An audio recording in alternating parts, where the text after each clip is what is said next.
वही एक समस्या जो बहुत सारे लोगों ने शेयर की है, उस पर बात करेंगे। तो ज़्यादातर तो स्टूडेंट्स हैं और मेरे ख़्याल से 17-18 साल से लेके 25-26 साल इस एज रेंज के हैं, लेकिन कुछ कुछ और लोग भी हैं, मतलब इनसे ज़्यादा उम्र के भी, लड़के भी, लड़कियाँ भी। तो उनकी प्रॉब्लम है पेरेंट्स को लेकर के, अलग-अलग प्रकार की। जैसे कि माँ खुश नहीं रहती और पिताजी उसको अच्छी तरह ट्रीट नहीं करते, डाँटते रहते हैं। और मैं कुछ बोलूँ तो मेरी बात ना तो पिताजी सुनते और ना माँ सुनती। और ऐसे माहौल में तब पढ़ाई कैसे होगी? और कुछ इससे ज़्यादा गड़बड़ केसेस हैं कि पिताजी पी के आ जाते हैं, या घर में कोई बड़ा भाई है और उसको कोई मानसिक बीमारी है, और तो सारे परिवार का जो माहौल है वो बहुत गड़बड़ है। और मैं समझाने की कोशिश करती हूँ, तो उल्टा मुझे बोलते हैं कि तेरे को हमने पाल-पोस के बड़ा किया, हमने तुझे बोलना सिखाया और अब तो हमको उपदेश दे रही है या दे रहा है। तो ये मुख्य बात आज की ये रहेगी कि हम ये जो कोशिश करते हैं ना दूसरों को बदलने की, अपने मम्मी को, पापा को बदलने की कोशिश करते हैं, तो अब अंदर से तो इच्छा अच्छी होती है ना कि ये ठीक हो जाए माहौल, लेकिन क्या हम दूसरों को बदल सकते हैं? अच्छा, बहुत बार ऐसा भी होता है कि मान लीजिए कि आपकी जॉब है। एक एक लड़की का मैसेज आया था, चिट्ठी आई थी कुछ दिन पहले, तो 30s में कोई लड़की थी। तो वही कि माँ के साथ बहुत बुरा ट्रीटमेंट होता था, पिताजी बहुत ऊट-पटांग बोलते थे, और माँ बोलती थी जब से मेरी शादी हुई मैं दुखी-दुखी हूँ, और अब कि मेरी जॉब लग गई थी, जॉब लगने के बाद बहुत बार मेरे मन में आया कि मैं माँ को लेकर के चली जाती हूँ, लेकिन मैंने बोला नहीं, मैंने देखा क्या पता कुछ परिस्थिति ठीक हो जाए। लेकिन फिर एक दिन मैंने माँ को बोला कि चल, यहाँ मत रह, उस दिन कुछ ज़्यादा हो गया होगा। अब ये माँ को लेकर के अपने साथ चली गई, और उसी शहर में कोई दूसरा दूर कोई फ्लैट रहा होगा, वहाँ ये लोग रहने लगे। और तो इनके परिवार में एक भाई भी था, जिसको कोई मानसिक प्रॉब्लम थी, तो एक एक गड़बड़ को और ज़्यादा बढ़ाने का रोल ये भी करता था। लेकिन अभी कुछ महीने भी नहीं हुए थे कि माँ बोलने लगी बेटी को कि तूने तो घर उजाड़ दिया, मुझे लेकर के यहाँ आ गई, और उनकी हालत ख़राब है, तेरे भाई की और पिताजी की। और वो उनकी मदद करने लगी। अब ये तो ऑफ़िस चली जाती थी, और वो माँ उनको जा कर के खाना खिला के आ जाए कुछ। तो वो कह रही थी अब मैं क्या करूँ? मैंने मैंने ये सोचा था कि मैं माँ की मदद कर रही हूँ। माँ उल्टा मुझे ब्लेम कर रही है कि तूने तो घर ही उजाड़ दिया। तो भई बहुत बहुत सावधान, दूसरों को बदलना बहुत मुश्किल है। तो फिर क्या करें? खुद को बदलिए। खुद आप लगातार स्ट्रांग होते जाइए। और आपकी अकेली यात्रा है। हर इंसान इस अनंत की यात्रा में अकेला है। अब वो बाई चांस कोई हमारी माँ है, कोई पिता है, कोई भाई है, ये जो सांसारिक रिश्ते हैं कुछ ही टाइम के लिए हैं। फिर हम मर जाएँगे, फिर अकेली यात्रा है। तो अपने को अगर आप ठीक करोगे, उसका तो असर हो सकता है, होगा तो। तो ये कहानी मैं कई बार शेयर कर चुका हूँ। उससे शायद थोड़ा-सा क्लियर हो ये बात। गुजरात के किसी शहर की बात है। मैं बहुत ज़्यादा एग्ज़ैक्टली नहीं बता रहा हूँ। तो पर ये बात सच्ची है। और मेरे एक दोस्त ने मुझे ये बात बताई। तो वो कह रहा है कि वो काफ़ी गड़बड़ परिवार था, लड़ाई-झगड़े होते रहते थे। तो 3 भाई थे, 3 भाई में से जो 2 भाई हैं उनकी शादी हो गई थी काफ़ी साल पहले, बच्चे भी थे। एक का शायद 1 बच्चा था, बड़े के 2 बच्चे थे। ये तीसरा मिडल ईस्ट में काम करता था, इंजीनियर था और काफ़ी पैसा कमा रहा था, लेकिन बहुत स्ट्रेस में था। और इसके मिडल ईस्ट जाने के काफ़ी साल पहले पिताजी वो घर छोड़ चुके थे, क्योंकि माँ जी का और पिताजी का झगड़ा होता रहता था बचपन से ही, कि जब मैं बहुत छोटा था तब से। तो तो पिताजी छोड़ के चले गए थे और ये लड़का जो सबसे छोटा है पिताजी को बहुत प्यार करता था और उनके पास जाता रहता था चोरी छुपे, क्योंकि माँ को पता चल गया कि ये वहाँ गया तो माँ फिर तूफान मचा देती थी। तो खैर वो पहले की बात थी जब तक ये स्टूडेंट था। फिर जब से इसकी नौकरी लगी ये घर बहुत कम जाता था, कई सालों में, जैसे 2.5-3 साल हो गए तो 1-2 दिन के लिए, तब भी पिताजी के साथ ही ज़्यादा टाइम गुजारता था। घर में आया फिर 1-2 दिन के बाद चला गया कि अच्छा मैं जा रहा हूँ वापस अपनी जॉब पे, लेकिन चला जाता था पिताजी के पास, 2-3 दिन वहाँ रहता था। तो लेकिन इसको स्ट्रेस हो गया बहुत ज़्यादा। ये जो मिडल ईस्ट में था, पैसा काफ़ी कमा लिया था उसने और ज़्यादा मटेरियलिस्टिक नहीं था। अंदर ही अंदर मतलब शायद कोई ऐसी चिंगारी थी कि यही है बस ज़िंदगी, पैसा तो मैं कमा रहा हूँ और वापस घर में जाना नहीं चाहता। वहाँ का ऐसा वातावरण है, मैं कहाँ जाऊँ? शादी वो करना नहीं चाहता था कि शादी का रिज़ल्ट मैंने देख लिया, मम्मी-पापा ने जिस तरीके से ज़िंदगी जी, उससे बेहतर ज़िंदगी कैसे जिएँ ये तो मुझे पता है नहीं। तो उसको कोई दोस्त मिला, भारतीय ही था,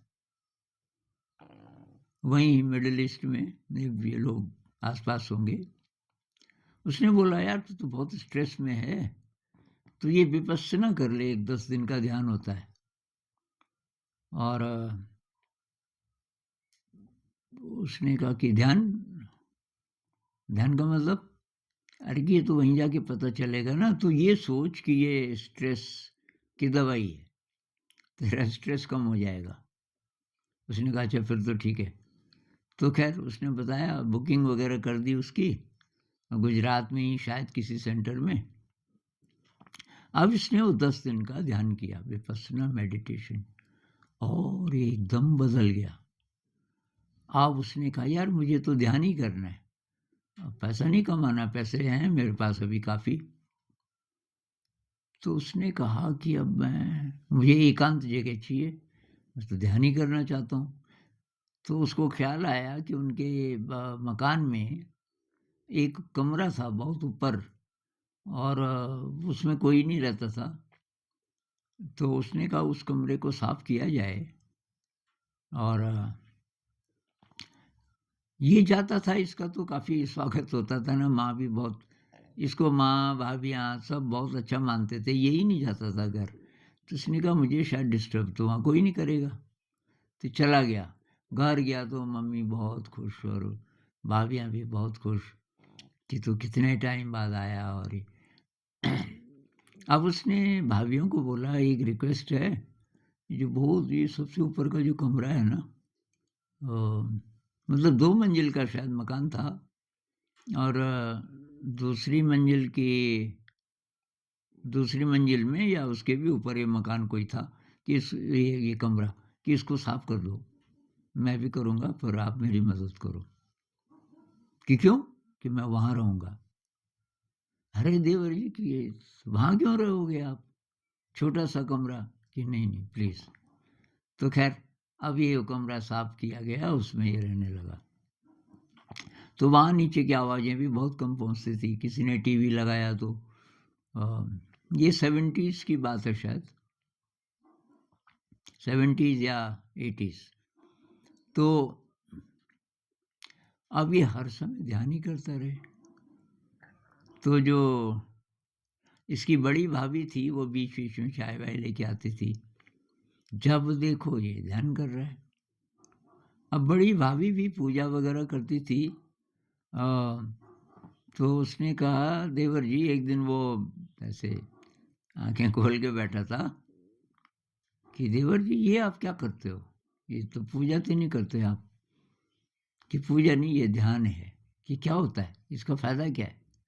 मन शांत होता है कि अच्छा, तो मुझे भी सिखाओ। कि ठीक है, अभी आपके पास आधा घंटा है? कि हाँ, कि बैठ जा। तो उसने बड़ी भाभी को सिखा दिया। बड़ी भाभी भी उसके साथ बैठने लगी। ख़ासकर सुबह की सिटिंग में या तो शाम की सिटिंग में। वो सुबह 4 बजे शुरू हो जाता था पहली सिटिंग। फिर एक सोने से पहले ऐसे 8 से 9 या साढ़े 8 से साढ़े 9 लास्ट सिटिंग। तो फिर ये जो छोटी भाभी है, ये भी बैठने लगी। फिर माँ ने देखा है दोनों बहुएँ ये क्या बैठ के और कुछ पूजा भी नहीं करती, तो उसको बताया, वो भी बैठने लगी। इस सारे परिवार में फिर बच्चों में से जो ज़रा बड़े थे, एक शायद 8-9 साल की थी और एक 5-6 साल का था, तो ये 2 भी बैठने लग गए। 1 महीना होते-होते इस परिवार की पूरी वाइब्रेशन बदल गई। पहले चूल्हे अलग थे, माँ अलग पकाती थी और जो बड़ी भाभी का चूल्हा अलग था, छोटी भाभी का चूल्हा अलग था, क्योंकि इनमें भी बहुत कॉन्फ्लिक्ट होता रहता था। 1 महीना होते-होते सबकी एक ही किचन हो गई और काफ़ी आपस में प्रेम बढ़ गया। अब किसी ने उसके पिताजी को बताया, "तेरे को पता है कि तेरा बेटा आया हुआ है घर?" कि नहीं, अरे कि उसको तो 1 महीना हो गया। कि अच्छा तो आया नहीं मिलने? अरे कि वो नहीं आया मिलने, आप ही चले जाओ। अब वो तो जाना नहीं चाहता था वहाँ उस घर में, पर अब बेटे को मिलने की बहुत इच्छा थी और फिर उसको ये भी ज़रा अजीब लगा कि वो मिलने नहीं आया, 1 महीना हो गया। तो साहब उसके पिताजी आए और बाहर लकड़ी का गेट था, उस पे खड़े रहे और उसी ने देखा, उसकी पत्नी ने। मतलब पत्नी से बहुत घबराता भी था वो। रही होगी बहुत पावरफुल और थोड़ा बदमिजाज। तो उसकी नज़र पड़ी और वो मुस्कुराई और उसने अपनी उसको बोला छोटी बहू को, वो आए हैं कि उनके पास एक बैग है, वो बैग ले लो। ये बहुत सालों में पहली बार हो रहा था कि उसकी तरफ थोड़ा मुस्कुरा के वो देख रही थी उनकी पत्नी। खैर अंदर आए, वो चाय-वाय पिलाई, फिर सबने खाना खाया। अब 4 साढ़े 4 बजे होंगे, तो ये बूढ़े जी ने बोला, अभी बहुत बूढ़े तो नहीं हुए थे, कि अच्छा तो मैं चलता हूँ। और उसकी पत्नी ने सुन लिया, तो आई कि यहीं रह जाओ ना। ये भी पहली बार हो रहा था कई सालों में कि यहीं रह जाओ। अब बूढ़े जी भी वहाँ रहने लगे और उनको जब पता चला एक ही किचन है, आपस में उनका व्यवहार देखा। फिर छोटा बेटा छोटे बेटे से थोड़ी बहुत बात हुई, पता चला ये ध्यान करते हैं। बूढ़े ने कहा इसका क्या फ़ायदा है बेटा? कि इससे पिताजी मन शांत रहता है। अरे कि मेरा मन तो हमेशा शांत रहता है, कि आप भी ट्राई करो। बूढ़े जी भी ध्यान करने लगे, वो पूरा परिवार बदल गया। फिर ये उसके जो बड़े 2 भाई थे, वो घर आए और वो उस समय उनके पास टाइम नहीं था, वो उन्होंने कहा ये हम भी करेंगे। पहले 10 दिन का करके आएँगे जो तू करके आया। और तो भई इस एक आदमी के बदलने से पूरा परिवार बदल गया, उसने किसी को कुछ नहीं बोला। तो मेरे ख्याल से तो यही तरीका है। अगर आप चाहते हैं कि आपके माता-पिता का व्यवहार बदले एक दूसरे के प्रति, आपके प्रति, इस परिवार में थोड़ा शांति हो, लड़ाई झगड़ा ना हो, पढ़ाई का अच्छा माहौल बने, लोग कोऑपरेटिव हों, आप शुरू कीजिए। आप शुरू कीजिए। अब 10 दिन का ध्यान तो आपको पता नहीं टाइम मिले ना मिले, घर पे प्रैक्टिस कीजिए। घर पे प्रैक्टिस कीजिए। और कब करें? बहुत जगह परिवार वाले इसके खिलाफ होते हैं। सोने दो सबको। कभी तो सोएंगे। 11, साढ़े 11, 12, कोई देर, बहुत देर में सोते हैं। तुम पहले ही सो जाओ, थोड़ा पहले सो जाओ। 9, साढ़े 9, 10 लेट जाओ लाइट बुझा के। जब सब सो जाएं तब उठो। 1, डेढ़ बजे उठ जाओ। मैं तो ऐसे करता था, किसी ऐसी जगह फंस गया तो एक सिटिंग कर लो रात को। अब रात को तो सन्नाटा रहता है, शहरों में भी मतलब बहुत कम शोर रहता है रात को। तो आप 1 घंटे की सिटिंग कर लो, उसके बाद फिर सो जाओ, तो किसी को पता भी नहीं चलेगा कि आप ध्यान कर रहे हो। तो अगर आप अब केवल सिटिंग से नहीं हो गए, ये मैं बहुत बार बोलता हूँ, ध्यान का मतलब केवल बैठ के और ये जो हम फोकस करते हैं सांस पे, शरीर पे, इतना काफ़ी नहीं है। ध्यान तब सफल होगा जब आप शील का पालन करोगे। झूठ नहीं बोलना, चोरी नहीं करना, हिंसा नहीं करना वगैरह, नशा नहीं लेना जो लोग नशा करते हैं, इत्यादि पारमिताओं का अभ्यास करोगे। ये विनम्रता, कृतज्ञता, देने का भाव, सेवा का भाव वगैरह, ये बहुत ज़रूरी है। ये सब आप करोगे तो ब्रह्मचर्य ब्रह्मचर्य का पालन, खासकर लड़कों को बहुत ज़्यादा प्रॉब्लम होती है इससे। तो ये तो ध्यान के लिए बहुत ज़रूरी है भाई। ज़िंदगी के लिए भी ज़रूरी है, पर ध्यान के लिए तो बहुत ही ज़्यादा, नहीं तो होगा ही नहीं गहरा ध्यान। तो ये सब आप करने लगो चुपचाप, और फिर देखना धीरे धीरे धीरे इसका असर पड़ेगा।